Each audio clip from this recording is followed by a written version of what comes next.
औज़ बिल्लाहि मिनश शैतानिर रजीम बिस्मिल्लाहिर रहमानिर रहीम। प्यारे बच्चों, अस्सलाम वालेकुम वरहमतुल्लाहि वबरकातुहू। Class 7th, subject social science, part first जोग्राफिया। प्यारे बच्चों, इस परान उतान चैप्टर नंबर 4 यमुक नाव उस air.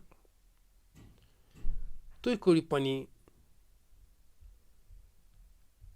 Social science page number 27।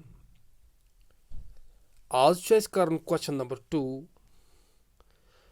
वो क्वेश्चन नंबर 2 क्या tick the correct answer. Tick the correct answer.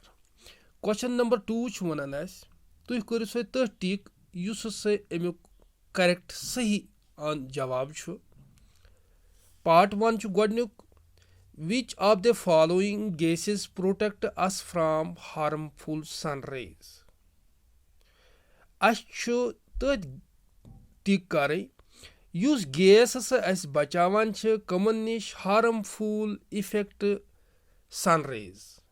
इस गड़ से आफ्ताब लाइट जानदारन पे पेवान तथ आफ्ताब लाइट ब्रूट तमन जकन ब्रूट हसा गैस तम गैस मज छनित वसान आफ्ताब जक या लाइट वसान तम गैसुक नाव वन बचावान नत हसा हे इंसान जल्द का कैंसर इंसानस मज तमाम जानदारन मज गसित। गो which of the following gases protect us from harmful sun rays. Number 1 carbon dioxide, number 2 nitrogen, number C ozone. गो कार्बन डाइऑक्साइड छा, नाइट्रोजन छा किन ओजोन। तो गोबरियो अमुक सही आंसर क्या ओजोन। क्या ओजोन, OZONE।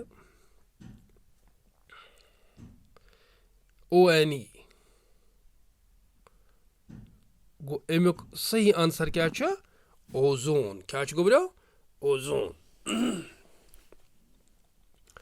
अथे पे ब्या part the most important layer of the atmosphere is.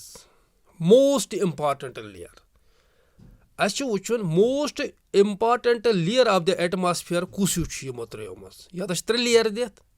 A part दित ट्रापोस्फेयर, बी पार्ट दित थर्मोस्फेयर, सी पार्ट दित mesosphere.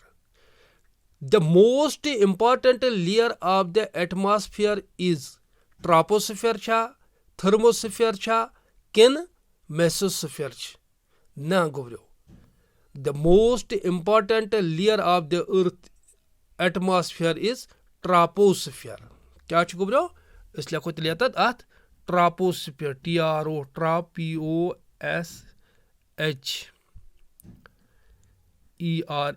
troposphere।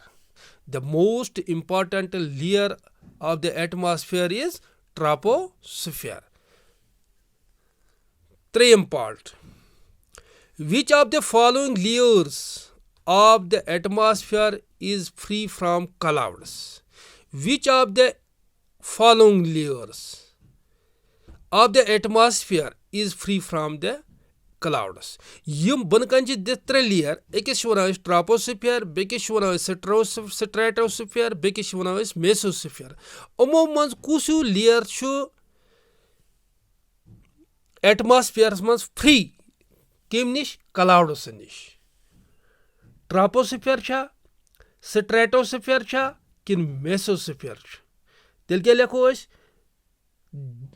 which of the following layers of the atmosphere is free from the clouds is stratosphere। क्या गोबरियो stratosphere, STRATOSPHERE,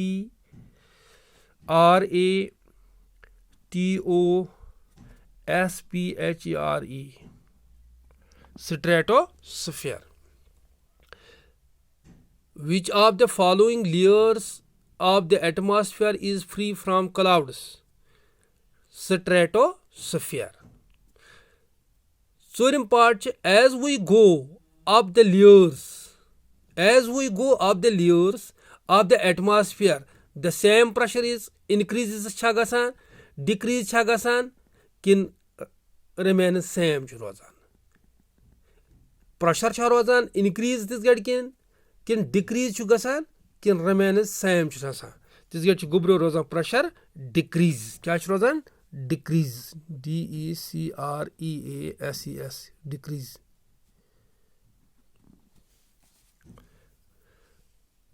As we go up the layers of the atmosphere, the pressure decreases. Poochim part, when precipitation comes down to the earth, in the liquid form is called dash. Clouda, rain, kin snow. Rain. RAIN. When precipitation comes down to the earth in the liquid form is called dash, is called rain. Pehले बच्चों use question number 2 ये मकलो अस इम पच question number 3 इत clear करन सत match the column, match the following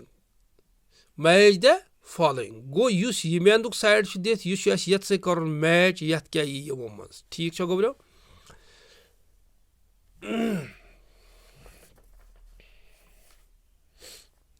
गोडनेथ छ वनन गोब्रो trade wind गोवा इनकमिंग सोलर एनर्जी आयात किन सोलर विंड इज किन सी पार्ट छ योर कन दित गोर पर ट्रेड विंड लू मानसून विंड यह दित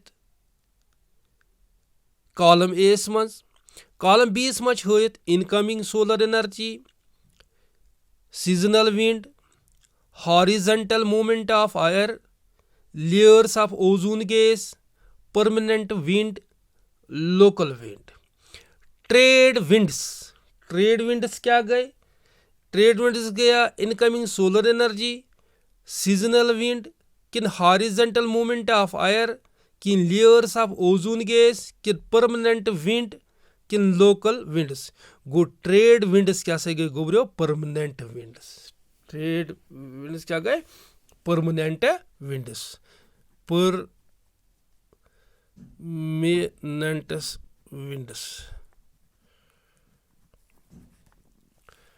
परमानेंट विंड्स PRMANENTS एम पच गोब्रो दुयम दित लू क्या सा गो गोब्रो लू गए लोकल विंड्स लू क्या सा गए गोब्रो local winds LOCL local winds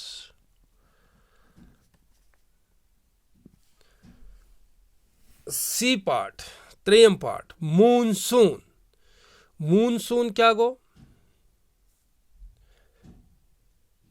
incoming solar energy गया किन सीजनल विंड्स गए किन हॉरिजॉन्टल मूवमेंट ऑफ एयर गो किन layers of ozone gas monsoon कैसे गो गोब्रो seasonal wind SEASONAL seasonal wind एम पत क्या लास्ट गोब्रो विंड क्या गो विंड गो horizontal movement of air wind गो horizontal movement of air horizontal ZONTL horizontal movement of air